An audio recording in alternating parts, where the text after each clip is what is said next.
Hi, last night I watched Dumb Money, an adaptation of the book The Antisocial Network about the GameStop short squeeze. Now, this happened in 2020, 2021, and it followed this is difficult to sort out.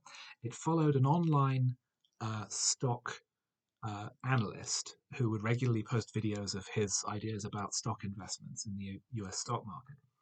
And he singled out GameStop, which was a chain rather like the British chain Game, which sold new and used video games and computer games and various peripherals. The stock had been bought up by many institutional investors with the expectation that it would go down, allowing them to make money on this short selling. But the analyst's recommendations meant that many retail investors started buying up stock and it started to skyrocket by almost a factor of 100, if not more, meaning that the shorts, when they expired, cost the investors hundreds of millions of dollars, while those retail investors who had stayed on board made hundreds of thousands based on relatively low investment on their part. But the establishment fought back, changing rules and changing their investments, putting the squeeze on the retail platforms that were selling the stock in order to mitigate their own losses and effectively rigging the game that was already rigged in their favour. It's a fascinating story, horrifically badly told by this film. It's the first feature script by the writers I discovered, and it really shows because the film is barely 90 minutes long once you cut the credits, and it's almost incomprehensible because there is so much information, there is so much detail of how these various stock mechanisms work.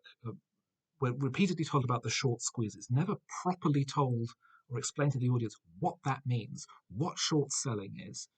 I happen to know that myself, but otherwise the film would be almost incoherent. We have many storylines looking at retail investors separate from the main body of the story about what they're doing, how they're experiencing this as their stocks they have bought are rocketing in price and they're making potentially hundreds of thousands of dollars from relatively small investments, and how these could be potentially life-changing amounts. But these are not given room to breathe. Nothing is given space to breathe and space to actually explain and expand on what's happening. And as a result, it's an incredibly rushed film. It feels like it could be twice its length, just to give everything enough time so that the audience can fully appreciate what's happening, fully appreciate the impact on the characters of what's happening. Another issue is that a large part of the movie has been fictionalized. The main thread of the story with the real life people is dramatized in the standard way, but all the other characters, all the other storylines are completely original, which means that you have actors like America Ferrera and Dane DeHaan in various subplots, which all illustrate different elements of how retail investors are reacting to the situation, but it's drawing focus from what we need to know in order to understand what's happening. There are some reasonable performances in here. Paul Dano as the investor, as the analyst, I thought was strong. We have Seth Rogen, Vincent D'Onofrio, and Nick Offerman as institutional investors, all relatively despicable. It was nice to see Rogen playing the man for a change. Again, underlining the fact that he is a genuinely talented and versatile actor.